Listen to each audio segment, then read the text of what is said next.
अस्सलाम वालेकुम। इन video lectures में हम मिल्टन की पोएम पैराडाइज लॉस्ट डिस्कस कर रहे हैं। अभी तक हमने मोर देन 350 लाइंस डिस्कस की। जब मैं इन लाइंस को डिस्कस कर रहा था तो मैंने इस पोएम के इम्पोर्टेंट एस्पेक्ट्स आप लोगों को बताए। चूँकि मेरी इस डिस्कशन का मकसद स्टूडेंट्स को हेल्प करना है जिनको एज अ यूनिवर्सिटी और कॉलेज वर्क इस पोएम को पढ़ना पड़ता है और उनको इसको समझने में थोड़ी सी मुश्किल पेश आती है। तो मैंने एग्जामिनेशन पॉइंट ऑफ व्यू से इम्पोर्टेंट क्वेश्चंस की निशानदेही भी की और आपको ये भी बताया कि किस तरह से हर एक क्वेश्चन पे आप अगर कुछ मेन सब हेडिंग्स इकट्ठी कर लेते हैं तो your task of writing a comprehensive essay in your examination becomes easier। वो आसान हो जाता है आपके लिए, आप आसानी से उसको अटेम्प्ट कर सकते हैं। आज जो लाइंस हम डिस्कस करने जा रहे हैं उनमें सैटर्न ने जाके जो है अपने रेबल एंजल्स को, सीन ये है यानी कि सैटर्न ने अपने रेबल एंजल्स को जाके इकट्ठा किया है और उन रेबल एंजल्स को मिल्टन जो है वो फर्दर डिस्क्राइब कर रहा है। अब ये डिस्क्रिप्शन स्टूडेंट्स बहुत ज़्यादा इम्पोर्टेंट होती हैं if you are interested in a language more than its superficial aspects. यानी अगर आप किसी लैंग्वेज को बहुत अच्छी तरह से सीखना चाह रहे हैं तो आपको उस लैंग्वेज में चीज़ों को डिस्क्राइब करने का मेथड जो है वो बहुत अच्छी तरह से आना चाहिए। तो ये जो लाइंस आज हम डिस्कस करने जा रहे हैं या इससे पहले की जो लाइंस हमने डिस्कस की उनमें मिल्टन ने बहुत अच्छा स्पेसिमन दिया है कि किस तरह से ऐसी चीज़ों को डिस्क्राइब किया जाए जो आपके रीडर्स ने या आपके ऑडियंस ने कभी एक्सपीरियंस ना की हो, कभी देखी ना हो, जो उनके एक्सपीरियंस से बाहर हो। अगरचे बहुत से लोगों का एक्सपीरियंस रिलीजियस है और उस रिलीजियस एक्सपीरियंस की वजह से वो हेल, हेवन, गॉड, एंजल्स और उस सारे कॉन्सेप्ट से, उस सारी सीनरी से अच्छी तरह से वाकिफ़ होते हैं। लेकिन इसके बावजूद बहुत सारे ऐसे लोग हैं जो जिनका इन चीज़ों के साथ जो है वो बहुत अच्छा एक्सपोजर नहीं होता, तो उनके लिए ये लाइंस बहुत ज़्यादा अहमियत इख्तियार कर जाती हैं कि कैसे आप एक एक ऐसी चीज़ जिसको किसी ने देखा नहीं है और शायद जो इस तरह से एग्जिस्ट नहीं करती, एक्सपीरियंस में नहीं है, तो उसको किस तरह से जो है वो डिस्क्राइब किया जाए। हाँ, मैं आपके साथ अपनी स्क्रीन जो है वो शेयर करता हूँ ताकि हम इन लाइंस को जो आज हम डिस्कस करने जा रहे हैं वो टेक्स्ट जो है वो हमारे सामने हो जब हम इनको जो है वो डिस्कस कर रहे हो। तो स्टूडेंट्स, आज हम पैराडाइज लॉस्ट बुक 1 की लाइंस 357 टू 380 तक जो है वो हम डिस्कस करेंगे। स्क्रीन इसमें स्लाइड शो मूड में चलते हैं ताकि टेक्स्ट जो है वो ज़्यादा क्लियर होके आपके सामने आए। तो बगैर कोई वक्त ज़ाया किए हम देखते हैं कि इन लाइंस में है क्या। सैटर्न ने अपने फॉलोअर्स को जो मोल्टन फायर ऑफ हेल में देवर रोलिंग, उनको जो है वो कॉल किया है और वो इकट्ठे होकर forth with from every squadron and each band the heads and leaders thither haste where stood their great commander. यानी जहाँ पे सैटर्न खड़ा हुआ था, जहाँ पे खड़ा होके उसने जो है वो पुकारा था, तो हर जो है वो हिस्से से उसकी फौज के जो डिफरेंट ऑर्गन्स थे, उसकी फौज के जो डिफरेंट पार्ट्स थे, वहाँ से जो एंजल्स, रेबल एंजल जो है वो इकट्ठे हुए और उस तरफ आए जहाँ पे उनका ग्रेट कमांडर जो है वो खड़ा हुआ था। अब ऑफ कोर्स इन एंजल्स को जो है वो मिल्टन डिस्क्राइब कर रहे हैं, God like shapes and forms excelling human. अब ऑफ कोर्स कि वो गॉड लाइक थे, और इंसानों से जो है वो बहुत बेहतर थे। प्रिंसली डिग्निटीज, यानी ये जो इंसान शहजादे होते हैं या जो इंसानों में इम्पोर्टेंट करेक्टर्स होते हैं उनसे जो है वो बहुत ज़्यादा आला किस्म के थे, both in physical shape and power. And power that us in heaven sat on thrones. और ये कौन सी वो ताकतें थी जो जन्नत में पहले तख्तों पर जो है वो बैठे हुए थे, यानी they were important people serving God in different important positions. अब इस सारी सिचुएशन को आप इसी तरह से समझ सकते हैं जिस तरह से एक आर्म्ड फोर्सेस होती हैं, उनका कोई ना कोई जो है वो सरबराह होता है, या एक मुल्क की पूरी फोर्स है उसका एक्सक्यूज मी, उसका एक सरबराह है, तो ऑफ कोर्स उसके नीचे बहुत सारे लोग जो है वो काम कर रहे होते हैं और उनको बहुत सारी जो है फैसिलिटीज हासिल होती हैं, उनके पास डिफरेंट किस्म के टाइटल्स होते हैं। तो इनके पास भी जो है डिफरेंट किस्म के टाइटल्स थे और ये दे occupied important positions in hell, in heaven before they fell into hell. जहन्नम में गिरने से पहले जन्नत में इनके पास जो है बहुत इंपॉर्टेंट पोजीशन थी। Though of their names in heavenly records now be no memorial blotted out and raised by their rebellion from the book of life. Yani whatever they did uh, uh, uh, as a consequence of their rebellion, उनके नाम या उनके record जो है वो अभी तक वो जो बुक ऑफ लाइफ है जिंदगी के बारे में, यहाँ जो है वो ऑफ कोर्स जो बाइबल है उसको जो है की तरफ जो है इशारा किया कि जिस तरह से वहाँ पे उनको जो है वो डिस्क्राइब किया गया वो अभी तक है, और they are a great source for our reference if we want to know के how these angels occupied different positions as God their commander.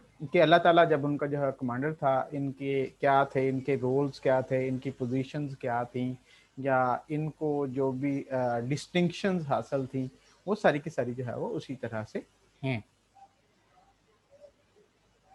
अच्छा, आगे कह रहे हैं not did they yet among the sons of Eve got them new names, यानी अभी तक उन्हें हुआ के बेटों में नए नाम जो है वो नहीं मिले, यानी अभी तक उनको जो है उन्हीं नामों से जो है वो याद किया। टिल वॉन्डरिंग और द अर्थ, कि ये जो अब फिर इन्होंने क्या किया, इन्होंने जमीन पर जो है वो फिरना शुरू कर दिया। They started roaming from place to place through God's high sufferance for the trial of man, यानी अल्लाह ताला की ये टॉलरेंस थी, अल्लाह ताला की ये बर्दाश्त थी कि अल्लाह ताला ने इनको जो है वो इजाज़त दी कि ये इंसान की आजमाइश के लिए जो है वो ज़मीन पे आज़ाद फिरें। By falsities and lies, the greatest part of mankind they corrupted to forsake uh, God their creator।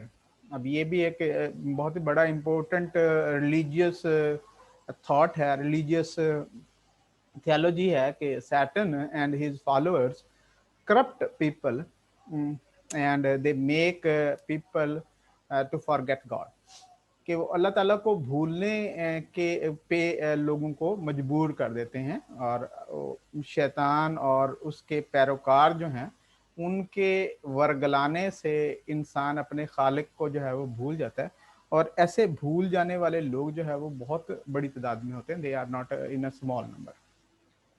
And the invisible glory of him that made them.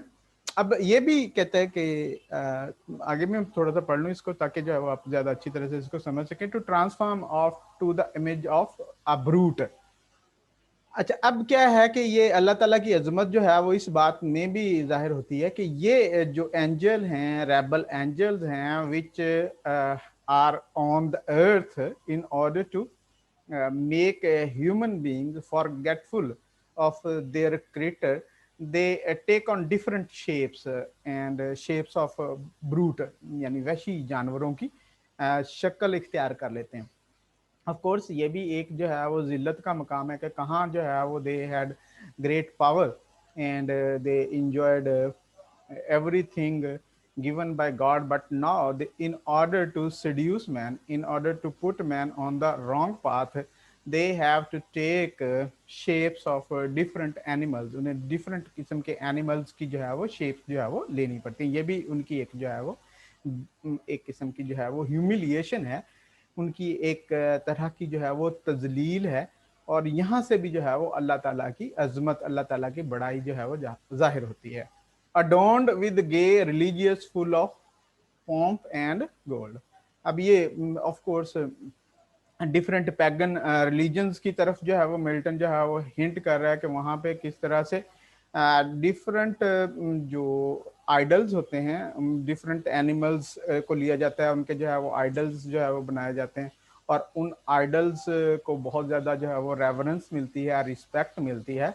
According to Milton जो ये गॉड्स हैं या जो इस किस्म की क्रीचर्स हैं जिनकी पैगन जो है वो वर्शिप करते हैं, जिनको जो है वो बहुत ज़्यादा रिस्पेक्ट देते हैं, ये एक्चुअली उन्हीं रेबल एंजल्स के जो है वो अमेजेस हैं, जिनको अल्लाह ताला ने जो है वो जन्नत से निकाल दिया था, और जिन्होंने ये अपने ऊपर जो है वो ले लिया था कि वो इंसानियत को जो है वो वर्गलाएंगे, इंसानियत को जो है वो गलत रास्ते पर डालेंगे।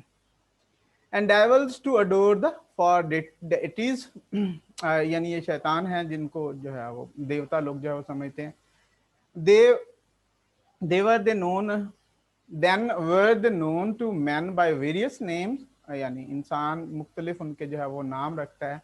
And various idols through the hidden world, और जो ये hidden world of course everyone who is not Christian according to Milton was a heathen, कि ये इस तरह से जो काफिर थे उस पूरी दुनिया में जो है वो ये इनको डीएटीज समझा जाता है, इनको देवता समझा जाता है। अब मिल्टन जो है वो ऑफ कोर्स उनको इंट्रोड्यूस करवाना चाहता है। अच्छा स्टूडेंट्स, मैं बात कर रहा हूँ जहाँ पे मैंने आपको बहुत सारी कैरेक्टरिस्टिक्स जो है वो एपिक पोएट्री की बताई। एक एपिक पोएट्री की खूसियत ये भी होती है कि कैरेक्टर्स को जो है वो इंट्रोड्यूस करवाया जाता है, तो मिल्टन ने इस ट्रेडिशन को जो है वो फॉलो किया है। अब जो है वो दोबारा जो है वो म्यूज से हेल्प मांग रहा है, say muse their names then known, यानी उनके नाम क्या थे, उनके नाम जो है वो याद करो, कैरेक्टर्स को इंट्रोड्यूस करवाना, यानी हु फर्स्ट हु लास्ट, कि सबसे पहले कौन था, सब उसके बाद जो है वो कौन था। आप अगर एपिक्स पढ़ते हैं, कोई भी ग्रेट एपिक, वहाँ पे जो है वो ऑफ कोर्स टू फोर्सेस जो है वो क्लैश में होती हैं।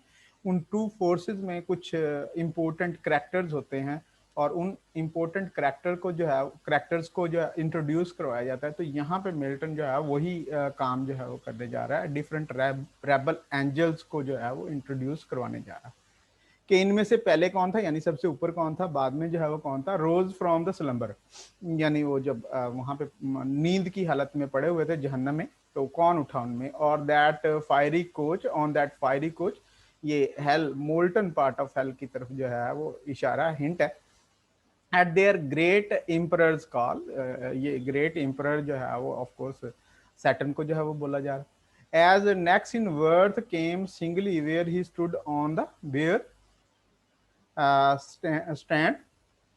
अच्छा, अब यानी वो अकेला खड़ा हुआ था, देन जो है वो फिर डिफरेंट एंजल्स ने उसकी तरफ जो है वो सी ऑफ फायर से जो है वो निकल कर उसकी तरफ जो है वो आना शुरू कर दिया। While the promiscuous crowd stood yet aloof, यानी वो जो हजूम था, मखलूत किस्म का हजूम, जिनमें जो है वो डिफरेंट एंजल थे, और उनके जो है वो डिफरेंट रैंक्स थे, वो जो है वो सारे के सारे खड़े हुए थे। और सैटर्न जो है वो of course he was their greatest leader, और ऊपर जो है वो भी थोड़ी देर पहले जो है वो उसको एम्परर, शहंशाह जो है वो बोला गया। तो वो जो है वो तन्हा खड़ा हुआ था। तो स्टूडेंट्स, आपने जो है वो इन लाइंस में देखा कि किस तरह से मिल्टन जो है वो रेबल एंजल्स को जो है वो डिस्क्राइब कर रहा है। और ये descriptions of course they are very much important. जितनी ज़्यादा इन डिस्क्रिप्शंस में एक राइटर के तौर पर आप पिक्चर्स डालते हैं, जितने ज़्यादा जो है वो अच्छे और विवर्ड किस्म के इमेजेस डालते हैं, उतना ज़्यादा आप जो है वो सक्सेसफुल होते हैं in order to convey the exact feel of the piece of work, उसकी यानी एग्जैक्टली या सिचुएशन आप किस किस्म के मीनिंग जो है वो कन्वे करना चाह रहे हैं। तो स्टूडेंट्स, हमने आज इन लाइंस को जो है वो डिस्कस किया। हम इंशाल्लाह जो है वो इसी तरह से बाकी लाइंस को भी जो है वो डिस्कस करेंगे, और once we have finish this poem, हम इस पोएम के जो इम्पोर्टेंट क्वेश्चन है ऑफ कोर्स उनको डिस्कस करेंगे, और उनमें जो इम्पोर्टेंट पॉइंट्स हैं वो मैं उनकी लिस्ट जो है वो आपको दूंगा।